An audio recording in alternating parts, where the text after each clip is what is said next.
I'm Al McFarland. Welcome to the conversation with Al McFarland. Today is a special live stream. I spent the evening, like many of you did, just checking out what's happening here in my neighborhood, North Minneapolis, with the ICE activity on Lindale and about 24th, I believe. And I wanted to take a minute to invite you to join in conversation with me. What does it mean when it's personal and closer to home? Than just watching it in the news when you drive up and down Lake Street or West Broadway or Lindale Avenue and see the unmarked vans or vehicles cruising and stopping people, camping outside of institutions like North Point Health and Wellness, like public schools and suburban, at bus stops where parents are dropping off kids to send their kid off to school. When you see officers pull up and arrest, detain parents as their children are put on a bus. How does it affect you? How does it affect us? I'm interested in your thoughts, your feelings. I'm having an open mic today just to have a conversation with you. If you want to weigh in, I'd love to have your point of view, share your point of view. Also, let people know in your circle that we're having the conversation. It's an open conversation. And I would say it's personal. It's personal to me because I live in North Minneapolis, and now what's happened has happened about 4 blocks from the Inside News office. We're officing on at the Marcus Garvey House at 18th and Bryant, and now 3 blocks away, 4 blocks away, major activity, major protest, and more to come. I have not yet personally been to the site. I've watched it all night long last night on television. I know some of the people, and I know certainly the streets and the scenes that were presented in the podcast and videographer coverage, the news coverage. So I'm familiar with it. And again, it makes me contemplate what does this mean for going to work. A lot of restaurants that have South American, Ecuadorian, Honduran wait staff and cooking staff are closing because people are afraid to come to work. And there are other businesses that are being affected as well. People are afraid. How do you feel about what's going on? Let me start by sharing a story that we'll be running in the upcoming edition of Inside News. By the way, InsideNews.com, we're posting every day, www.insidenews.com for our latest collection, curation of content having to do with ICE and the protests, but also general news about the world and the country. Again, if you want to join this conversation, I'm going to post in the link or in the comment section how you can jump on the call with me. We'd love to have your point of view. Let me do that right now. In the comment section, you'll see a note that, let's see, it's posted there, that includes the address to join us on StreamYard. Now, I'm going to show that on the screen. And if you follow that note, you'll be able to see the link. Maybe it's too long. I'll come back and I'll do that again and just put the link in. I'll come back to that in just a second. But if you want to join the program, here it is in this next one. There's the link. And I think you can see that. Let me just double check. Yeah, copy the link. Copy the link there and click on. Celery says hi. Celery, thank you. Appreciate you for checking this out. And again, anybody else that wants to jump in this conversation, I want to have a conversation with you. I think it's one that we have to have, and the time is now. Again, Celery, thank you so much for dropping that note. If you want to join Celery, click on the link and I'll bring you on. We can have the conversation. Let me start off and set this by sharing the most recent story from Associated Press. We'll be using the story in next week's edition of Inside News. And the story, I think, was published maybe about an hour ago by AP. Let's see, January 15th at 11:25 a.m. And this is a copyright story by Associated Press. We are Associated Press members, and we are using this article as part of our purchase of agreement and services with Associated Press. The article reads, President Donald Trump on Thursday threatened to invoke an 1807 law and deploy troops to quell what he called persistent protests against the federal officers sent to Minneapolis to enforce his administration's massive immigration crackdown. The threat comes a day after a man was shot and wounded by an immigration officer who had been attacked with a shovel and broom handle. The shooting further heightened the fear and anger that has radiated across the city since an Immigration and Customs Enforcement agent fatally shot Renee Good in the head. Trump repeatedly threatened to invoke the Insurrection Act, a rarely used federal law to deploy U.S. military or federalize the National Guard for domestic law enforcement over the objections of state governors.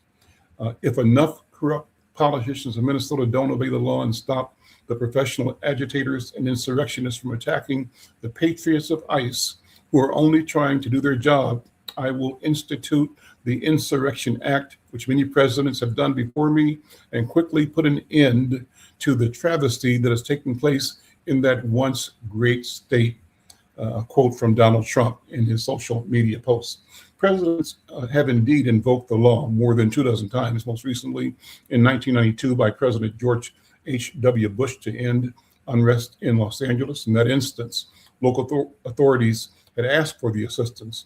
Minnesota Attorney General Keith Ellison responded to Trump's post by saying he would challenge such an action in court. He's already suing to try to stop the surge by the Department of Homeland Security, which says it has made more than 2,000 arrests in the state since December. Of course, ICE is a DHS, Department of Homeland Security agency. Governor Tim Walz says, I'm making a direct appeal to the president. Let's turn the temperature down. Stop this campaign retribution. This is not who we are. And that's what our Governor Tim Walz said in X. Well, here's more background. Again, I'm Al McFarland. This program is The Conversation with Al McFarland. We stream live daily with different guests. Normally on Thursdays, we have book reviews by W.D. Foster with authors.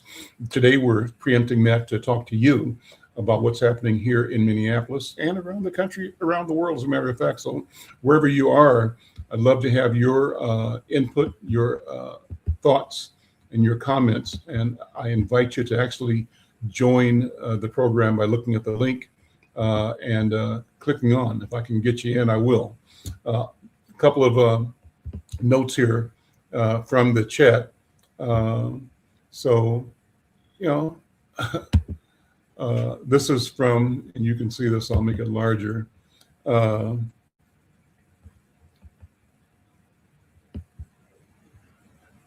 Jim Thomas.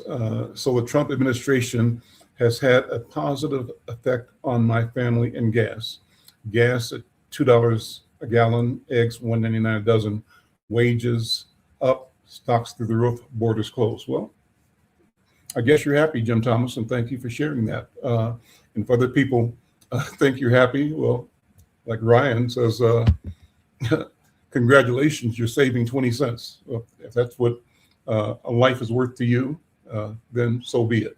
I'm concerned about the death of Renee Nicole Good last week. I'm concerned about the people that were shot last night here in my neighborhood in North Minneapolis. I'm not happy with that.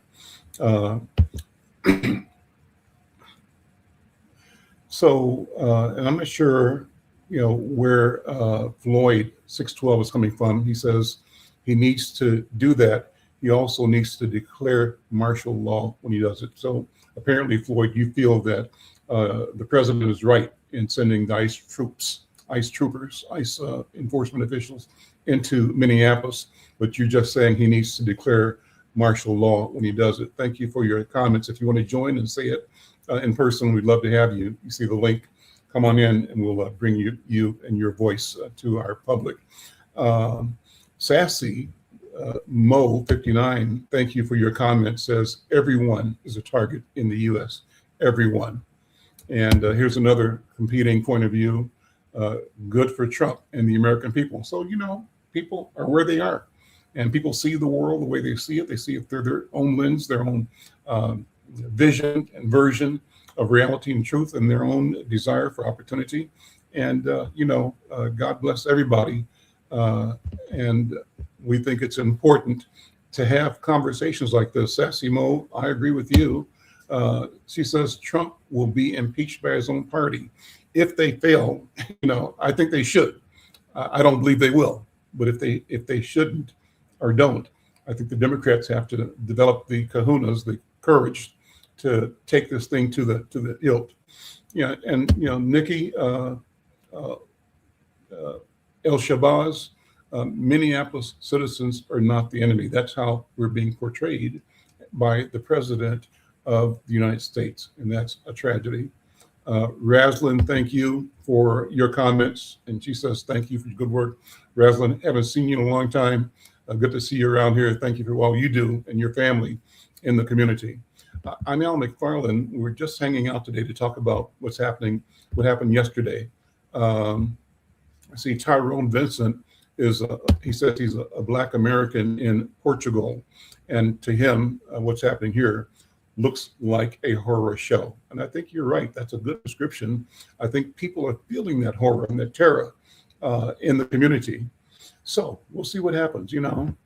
Dara Jones, I think she's making reference to the statement about Trump being impeached. And she says it's not going to happen, or she could be talking about the previous statement where one of the viewers said that Trump should just declare martial law when he encroaches on the sovereignty of the states and cities. She could be referring to that. But thank you for the comment, Dara. Thank you so much. If you got a comment, please drop it in the chat. We want to hear from you. I'm going to continue to read some of the the breaking news story from the Associated Press that I was reading, and we'll come back to more comments. Again, the link in the comment section, I'm posting again how you can join. I want to copy that now, and I'll just put the link by itself without the comment, so it's easy to get to. So look in the comment or in the chat, and you'll see the link. If you want to join, just click on, and I'll bring you into the conversation. I'm going to continue now reading the story that's going to be appearing in next week's Insight News. Thank you all for tuning in. Like, share, become subscribers to our channel, our YouTube channel in particular, but support us on all the other platforms that you may be in. LinkedIn, a lot of people join us from there. Thank you. And your voice is important. Your version, our versions of the truth are important. Let's communicate. Let's speak loudly, clearly, and speak always about the world that we want to create, the world that we deserve, and the world where justice and truth and equity reign supreme. So the next section of the Associated Press article says protests, tear gas, and another shooting. In Minneapolis, smoke-filled streets Wednesday night near the site of the latest shooting as federal officers wearing gas masks and helmets fired tear gas into a small crowd. Protesters responded by throwing rocks and shooting fireworks. Demonstrations have become common in Minneapolis since Good was fatally shot on January 7th. Agents who have yanked people from their cars and homes have been confronted by angry bystanders demanding they leave. This is an impossible situation that our city is presently being put in.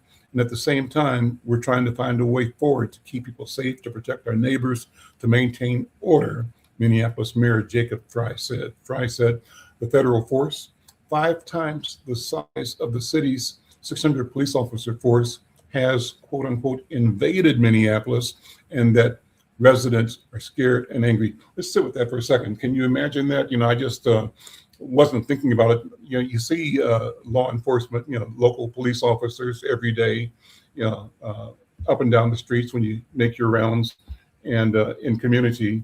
And, you might see 1 or 2 here or there, if there's something going on, a siren, but you're just not conscious of that. But this note here from the mayor says 600 sworn officers. And you figure that is for a 24-hour shift. So at a given time, 200 police officers are on duty under regular circumstances. So compare that, the mayor is saying, and rightfully so, with this invasion, this infusion of over 3,000 now federal officers cruising, up and down residential and business streets in Minneapolis. And from our point of view, stopping people willy-nilly. I saw a report of someone who was driving and just got pulled over. And cops asked him for his ID. So they're doing this randomly. And that's crazy. I think it's unacceptable. That article I'm reading is from Associated Press. The next section of the article said, shooting followed a chase. Homeland Security said in a statement that the federal law enforcement officers on Wednesday stopped a driver from Venezuela who is in the U.S. illegally. The person drove off, then crashed into a parked car before fleeing on foot, DHS said. Officers caught up, and then two other people arrived, and the three started attacking the officer. Fearing for his life and safety, this is the DHS again, as he was being ambushed by three individuals, the officer fired a defensive shot to defend his life, DHS said. The confrontation took place about 4.5 miles where Good was killed in South Minneapolis. Police Chief Brian O'Hara said the shot man was being treated for non-life-threatening injury. Two others are in custody, DHS said. O'Hara's account of what happened largely echoed that of Homeland Security. So Jonathan Ross, the Immigration and Customs Enforcement officer who killed Good, suffered internal bleeding to his torso during the encounter, a Homeland Security official told the Associated Press. The official spoke to AP on condition of anonymity in order to discuss Ross's medical condition. The official did not provide details about the severity of the injuries, and the agency did not respond to questions about the bleeding, how he suffered the injury, when it was diagnosed, or his medical treatment. Good was killed after three ICE officers surrounded her SUV on a snowy street near her home. Bystander video shows one officer ordering Good to open the door and grabbing the handle. As the vehicle begins to move forward, Ross, standing in front, raises his weapon and fires at least three shots at close range. He steps back as the SUV advances and turns.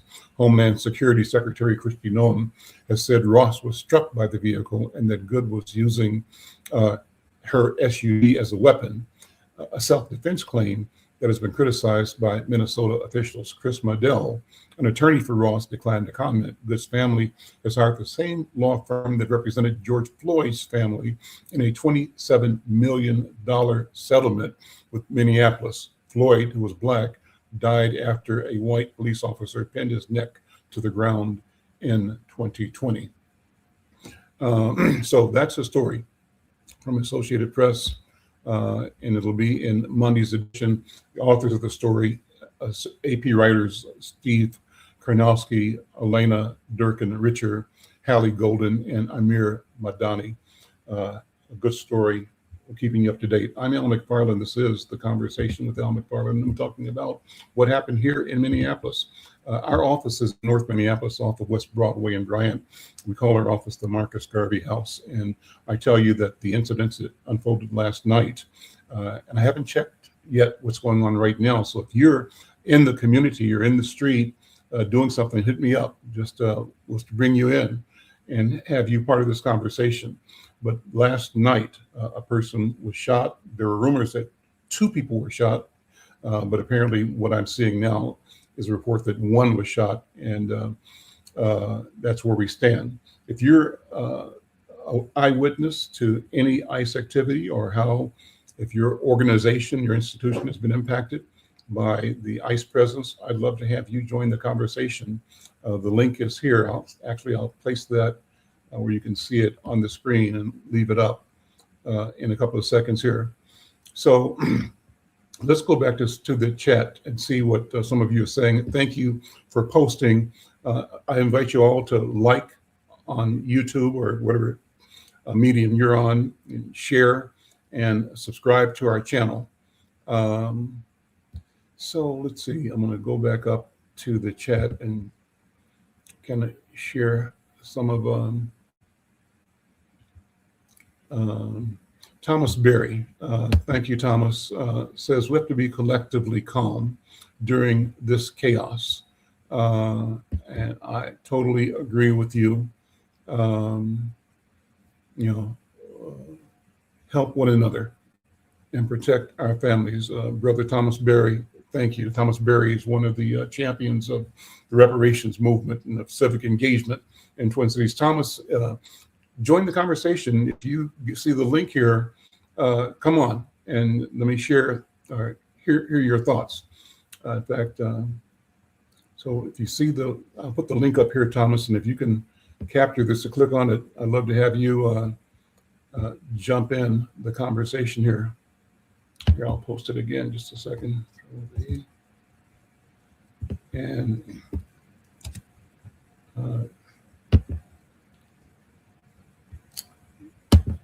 so Thomas, that's the link. And if you see it, or any of the people that are dropping, notes in, jump on, come on, let's have this conversation together. I'll leave that up and just share some more of the comments that people are making. And thank you all. Let's see.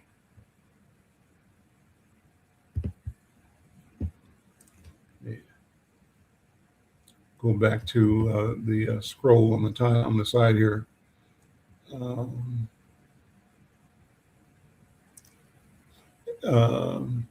Dara Jones said, yes, she was talking about Trump being impeached. She didn't think it's going to happen. Critical 509, thank you for your comment. Doing this on YouTube, says protesters don't throw rocks, rioters do. Critical 509 says protesters stay on the sidewalks and stay nonviolent. And then here's another person that has an opposite point of view, I guess, or a variation of it.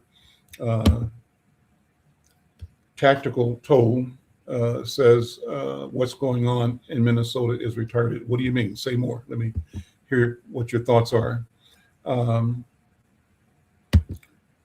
Here's another comment from Mark. Mark, thanks for the comment. When the Democrats and liberals act like children and start breaking the law, if law enforcement doesn't do anything about it, you end up with chaos. Well, what law enforcement is doing is chaos, I think, Mark. But thank you for your comment. And a lot of people. So Mark goes on to say maybe you should go down there for yourself and observe the facts, and they're not stopping people willy-nilly. Okay, have you been there? Have you seen it? You should go as well.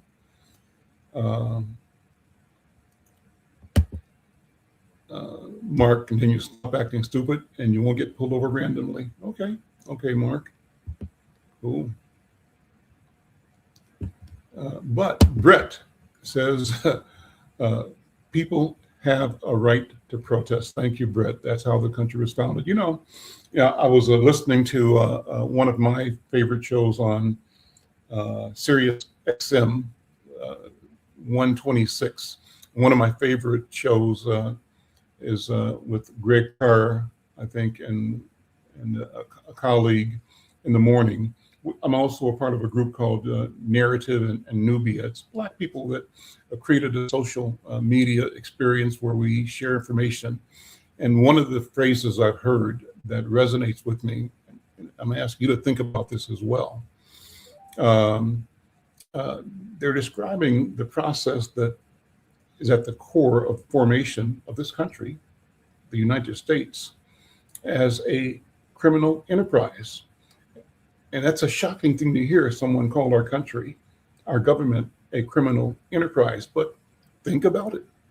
Think about the origin. So if you were, in London or somewhere in Europe and had invested and had underwritten some of the financing of merchant activity aimed at discovering wealth in new locations. And the locations that you funded ended up deciding that they didn't want you getting your dividend and decided to cut you off. From that person's point of view, what have you done? Something criminal, right? And so just another way of thinking of words matter. Words matter. How we define the world matters. And so when we look at, I also have in the current week's edition of Insight News, I'll show that in a second, I'll pull it up and show it, a photograph and an article that involved interview with one of our great elders here, Mahmoud El-Qadi. And the quote I pulled to make the headline for the front page story was that, the civil rights movement didn't start with Dr. Martin Luther King. We're going to be celebrating King's anniversary in a few days this next week, King Week. And he said, the struggle began when the first African was dragged kicking and screaming off of that boat onto the American soil. To that African, what was the formation? A criminal enterprise, a formation of people who had the power and had the evil that allowed dehumanize and enslave other human beings. For those, you could look at that experience as being the victim of a criminal enterprise. That enterprise emerged into statehood, right? And we are living in the unfolding of that experience. So language matters. So back to the chats here. Thank you all for listening. Like, share, tell somebody else we're having the conversation. And I'd love to have your voice. I thank you for dropping notes in the chat. Let me share some more of the notes in the chat. So Mark says, why do you have to defend the indefensible? Okay. And tactical toll again. I heard that Renee Good was on her way to pick up disabled nuns and take them to church when I stopped her. Now, I haven't heard that. And tactical troll, I don't know if you or somebody that's trolling, I don't know where you're coming from with that. So I'll leave that there. I'll leave it just where it is. Here's Mark is continuing to rail on Minneapolis. Mark, I'll put your comment up again. He calls our mayor stupid mayor of Minneapolis, claimed that the injury could have been caused by shutting a refrigerator door with his hip. So questioning whether or not the officer, in fact, as he claims, as Homeland Security claims, was hurt during this incident.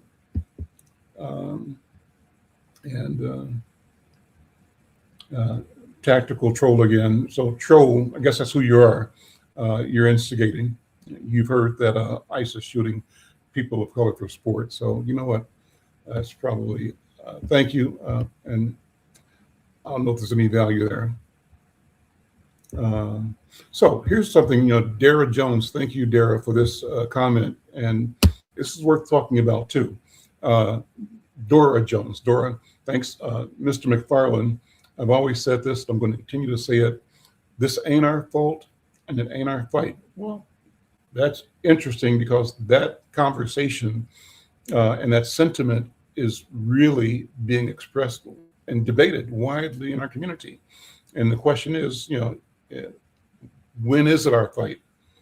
Was it ever our fight?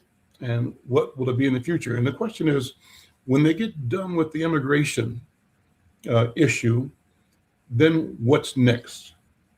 And our experience, Dora, should tell us that we're always on the agenda, and the always meaning how to destabilize, dislodge, discredit, devalue, dehumanize, denigrate, dismiss our culture, our humanity, our personhood.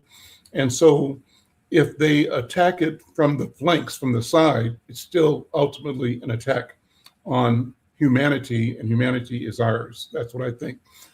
But I appreciate the fact that you are saying what you're saying, that you're advising that a lot of Black people don't get caught up in the ICE immigration conversation, because from your point of view, I think your comments say this is not our fight and that we shouldn't be in it. Let me know if somebody else feels that way or feels differently. I don't feel that way. I think it's our fight. Uh, and I think that, and it's not that it's our fight, I think our ongoing fight is to bring decency into the world, to show that as human beings, we can all be better than we are, that we have a duty to dismantle systems, processes, practices that deny our humanity and that rob us from our civic, civil, and human rights.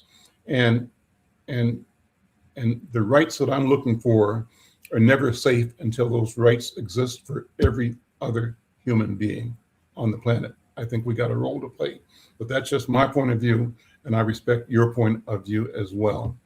Some more notes. So Nagon, I think that's how I say it the right way.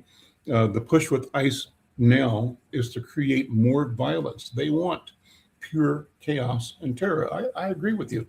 I think that's the agenda. How do you shake them up, and create a reaction, a resistance? And that's what the mayor is talking about. That's what the governor is talking about.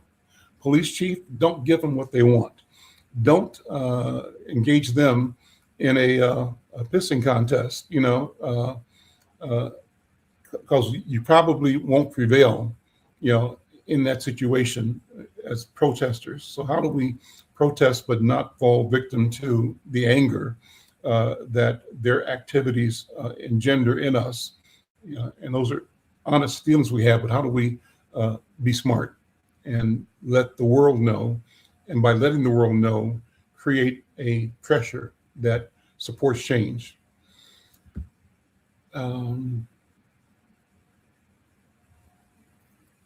Let's see. And this one, I'm dropping Tactical Bull out of the programs he's got into the silly area. So Spider-Man,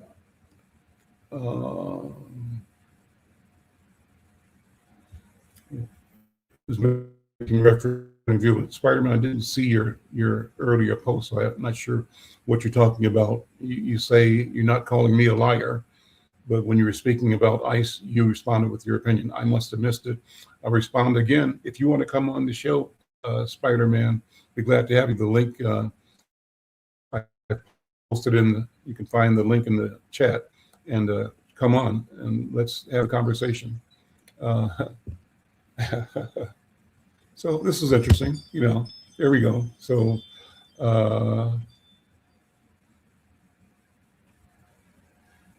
not giving it any air. That's that,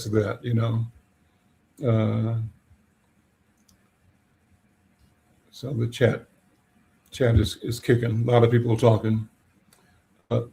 Big Cheese is a regular, and I appreciate his comments. White tea folks are throwing water bottles and snowballs, fireworks, and interfering with impeding the ICE agents from performing their duties and deporting illegal immigrants. So that's your comment. Thank you. Spider-Man says Dr. Carr's description of America is apt. Thank you, Spider-Man, for that. It's going down. I'm Alan McFarland. This is the Conversation with Alan McFarland. Love to have your voice, and we thank you who are in the chat for sharing your points of view. Boyce Jones. Boyce, how you doing, man? I haven't seen you in a long, long time. Let me share your comments. And Boyce, again, if you'd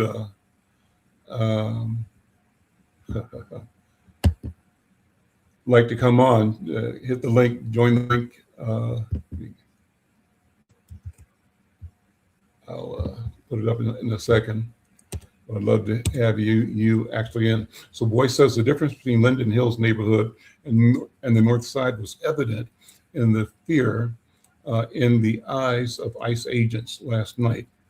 Uh, Mark's pullover statement is draconian overview, once reserved for Black people, but now the general population knows our experience. There we go. There we go. Thank you. Here is the link again, and voice if you can. If you're at your desktop, why don't you jump on the call here? Let's see. Hold on, I'll put it in again.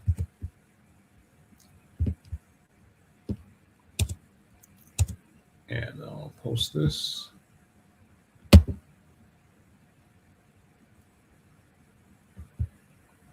Oh, I see. So I put it in the chat. I'll put it on the screen too right now. And yeah, thanks for all this conversation. Thank you for all of you. That's it. If you're watching us on Black Press USA TV, on the Insight News channel, on LinkedIn, thank you for checking us out. Thank you for the likes and whatever you can do to expand the conversation. April Graves, Mayor, thank you for making a comment. Appreciate you checking us out. And some of the people that did liking, Riquette CISR, thank you for your comments. Thomas Berry, Terry Eason, thank all of you for reacting and liking this. We'd like everybody else to like it, to share it, and to subscribe to the channel as well. And if you want to join this conversation right now, just click on that link at the bottom of the screen right here. There we go. And I'll bring you in because I want to hear what you have to say. But if you feel like just talking on the stream, that's fine too, because that's fascinating. This is a good conversation. I'm going to go back to the screen. Dara had that.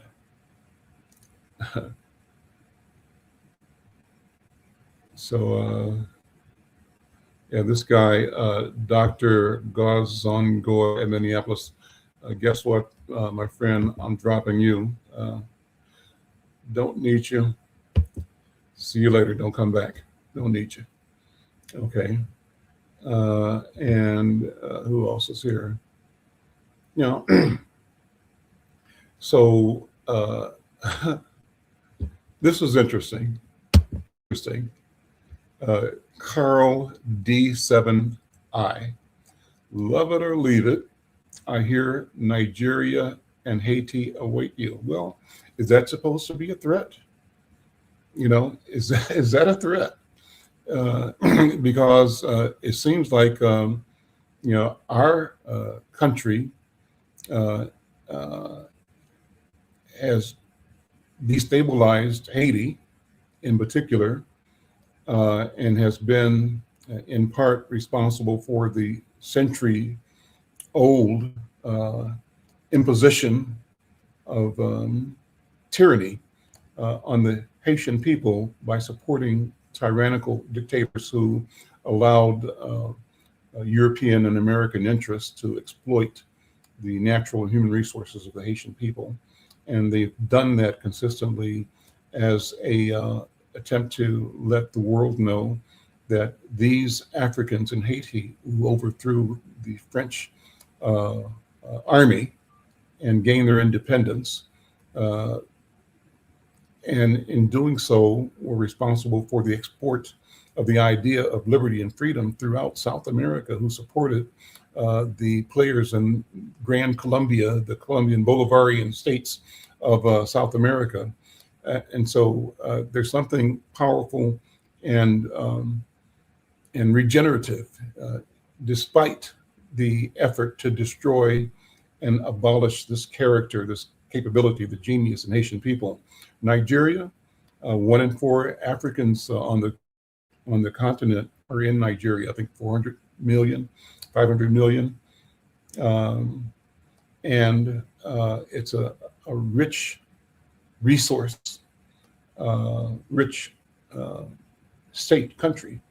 And so to threaten someone to go to Nigeria I appreciate you saying that. I plan to go to Nigeria. I'd love to be in Haiti, but I'm not leaving here either. So, from my point of view, Carl, yes to where I am right now, and yes to Nigeria, yes to Ghana, yes to Jamaica, yes to Cuba. All of those belong to me from my point of view and to us. So, all the things that brought you to this moment, the lineages that pour into your present, are in you right now. And at some point in time, I believe we all have to sort of make a reflection and an account of those lineages and how they position us to navigate today, and also how they inform our desire to create futures that can serve humanity and serve justice and serve the Creator. So, thank you for the comment. We used to hear it all the time. Go back to Africa. Yeah. Yes. Yes. Yeah, that reminds me. I've told this story before when one of the employees, writers for me, had gone to Africa. Her name was Azania Little, great family, great person. And she came back to her office. We were downtown Minneapolis, and she said, "Hello, African," addressing me. And I went to a reflex at that time. "What did you call me?" He said, "Hello, African." And so I said, "Say it again."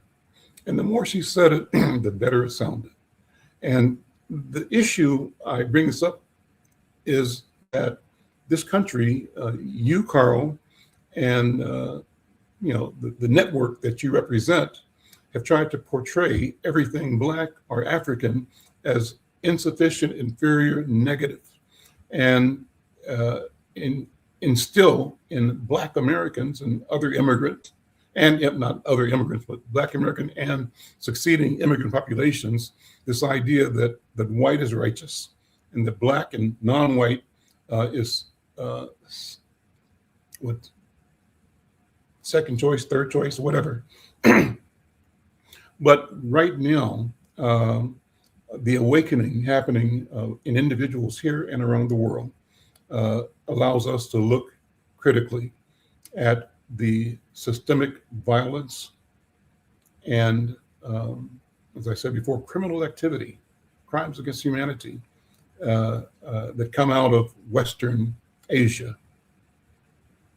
Western Asia, what is that? Oh, they call it Europe. Think about it. Let me read some more of the comments here. And thank you all for listening. Appreciate your... So Carl goes on to say that there's still slavery in Africa, and some Africans sold other Africans into slavery. Carl, you need to go to school. You need to learn. There's still slavery in America as well, and but that's another conversation. So let me keep going. So.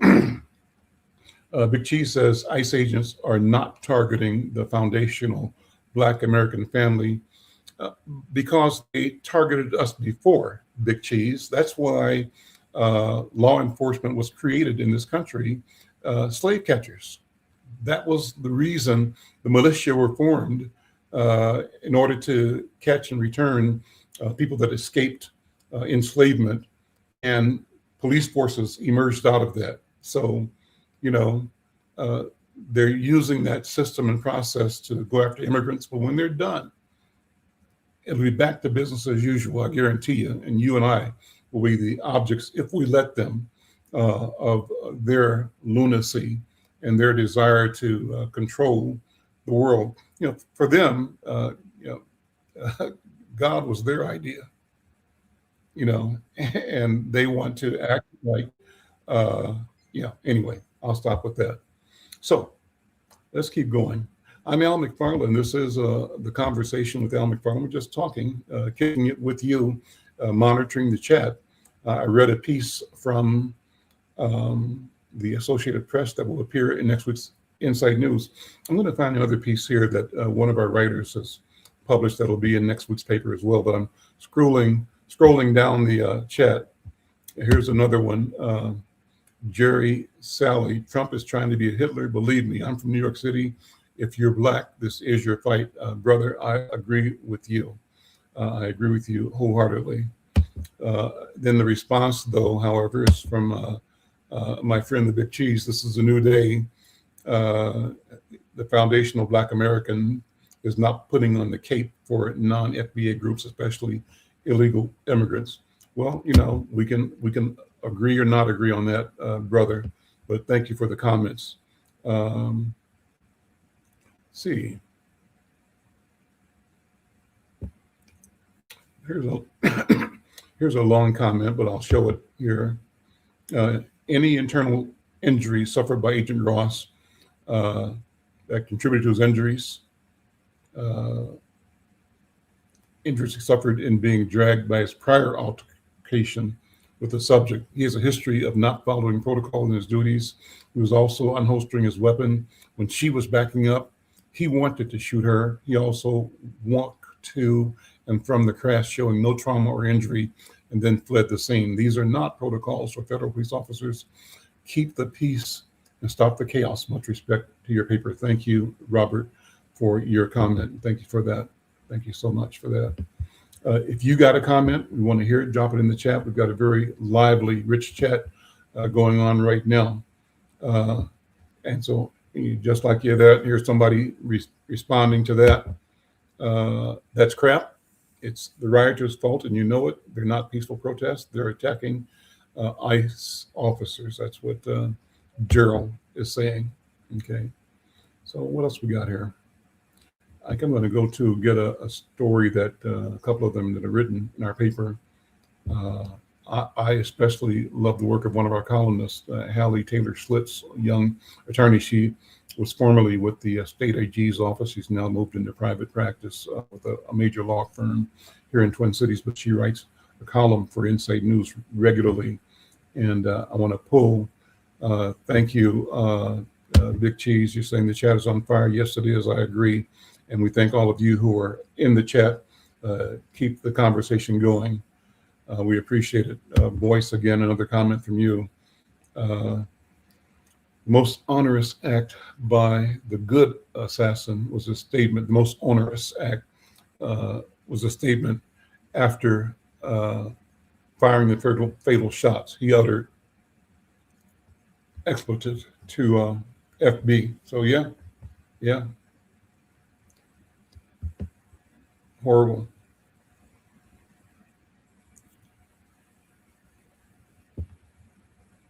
And then let me block somebody else here.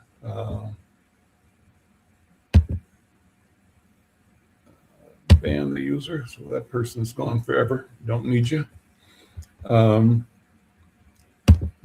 Dora, again, thank you again for the comments.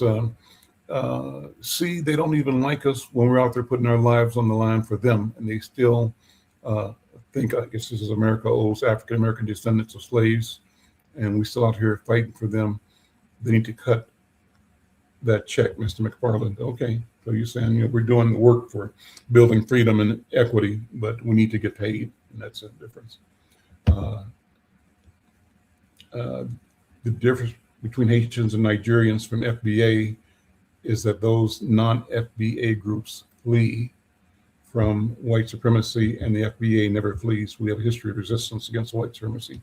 Okay, interesting.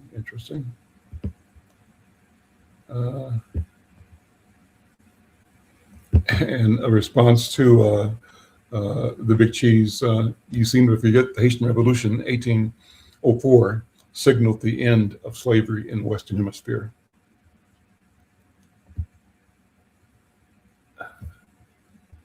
Spiderman, thanks for the comment. Europe isn't a continent. Western Asia is definitely correct. Even Eurasia is a misnomer. Words matter, languages matter, and the language that we live in here, we have to question it, think, and then discover other ways of communicating, other languages that support our identity, our sense of being, and our expectations, our aspirations. Okay. I'm Al McFarland. Again, this is the conversation with Al McFarland. Got a great chat going. Hope you're involved in that. Thanks for the joining the chat. So I was going to do one more thing here, and that is pull up an article by Haley Taylor Schlitz, who is one of Insight's writers. Let me find it and I'll share that with you. In the meantime, if you want to join the conversation, have your voice in the conversation, we'd love to have you in. Just click on the link, and we'd love to get you in the conversation. Let's see. Here's an interesting piece that I pulled from a Democracy Now! Post. Amy Goodman, fabulous job. Just can't find the file. Okay, let me do something different here. Here we go.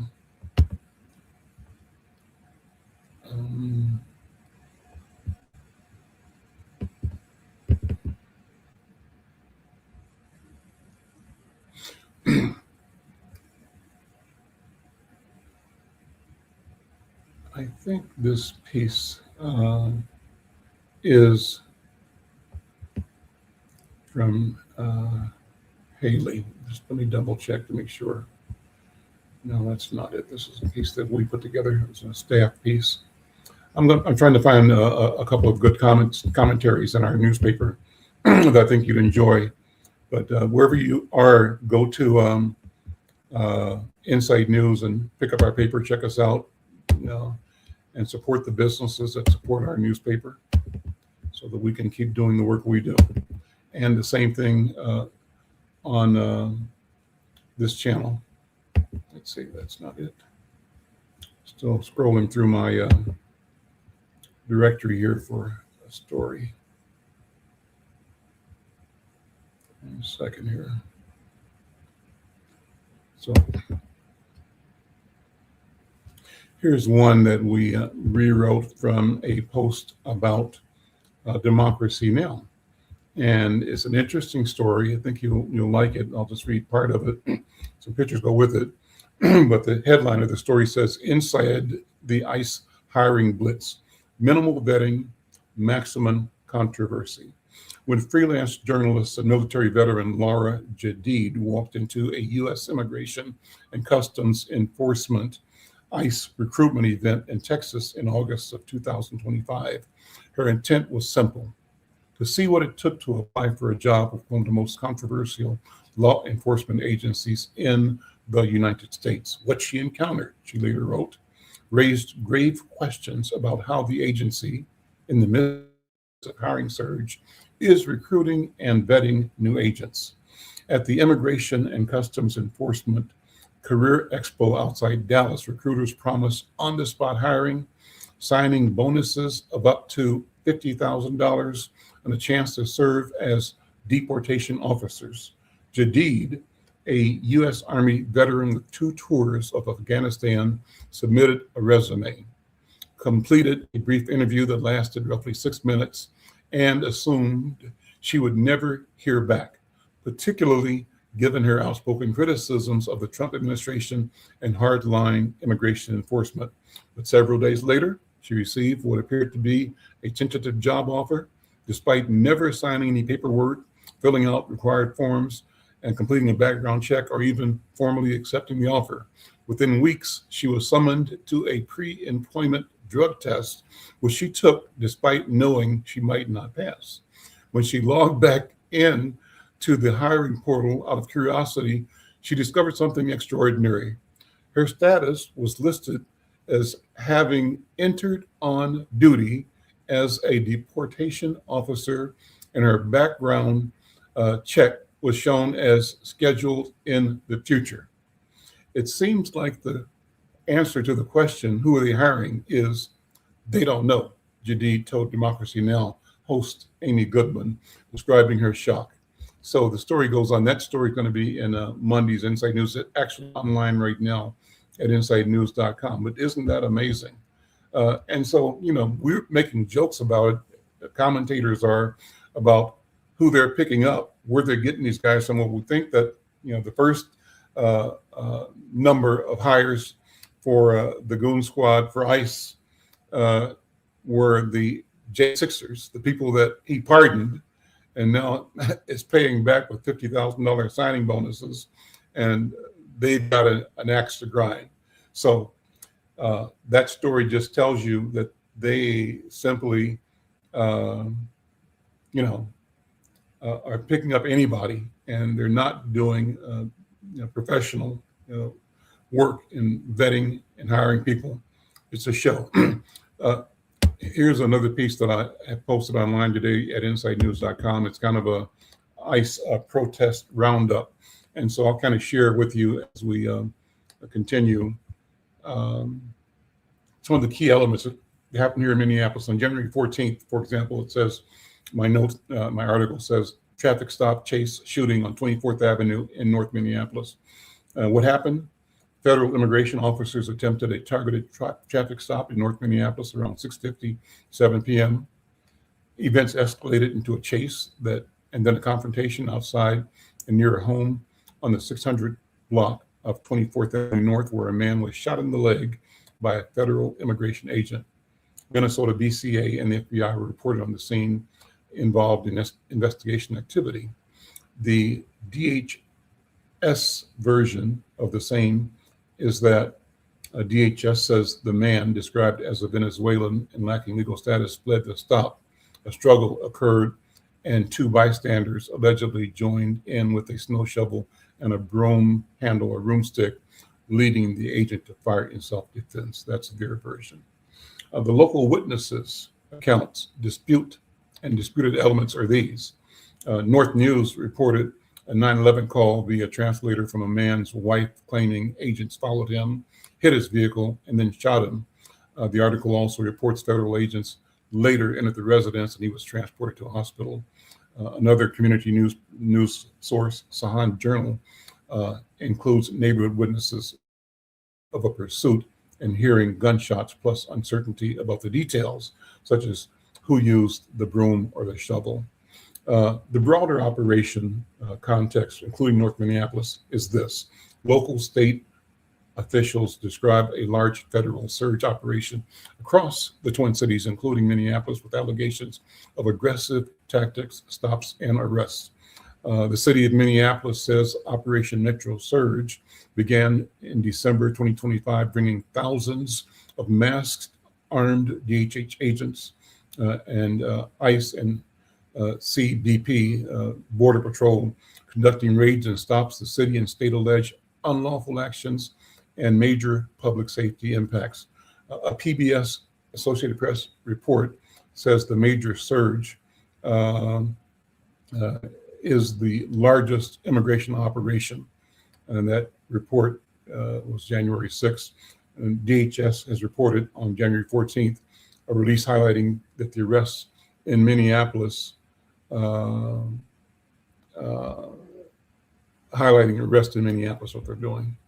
So as far as what happened on yesterday, January 14th, the protest took place around 24th and 25th Avenue North corridor.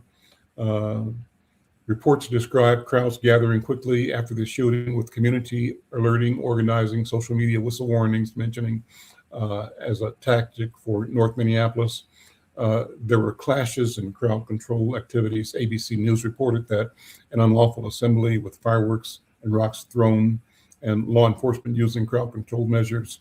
It places the confrontation at 24th Avenue North and notes ongoing clashes. North News was reporting at that time tear gas on Lindale at 24th and reported flash grenades, chemical irritants being used as crowds faced off with masked officers at 25th and Lindale and nearby intersections. Sahan Journal reported that tear gas was deployed multiple times, plus flashbangs and smoke and pepper balls as agents pushed people back. It also reported that an armored vehicle appeared at 23rd Avenue in Lindale, and continued conflict kept going until about 10 p.m. when the state patrol arrived and agents began exiting. So that's kind of an update. Well, we've been on this about an hour. Been a good conversation. We're going to do it again tomorrow. We've got the regular Conversations with Al McFarland program. Friday, we call it the Healing Circle. I'm joined by Dr. B or Dr. Williams, and we're going to be interviewing people about, I think, aging is the topic tomorrow, but we want to sort of add to that a continued conversation about what's happening with ICE and with the resistance to ICE in our community here in Minneapolis.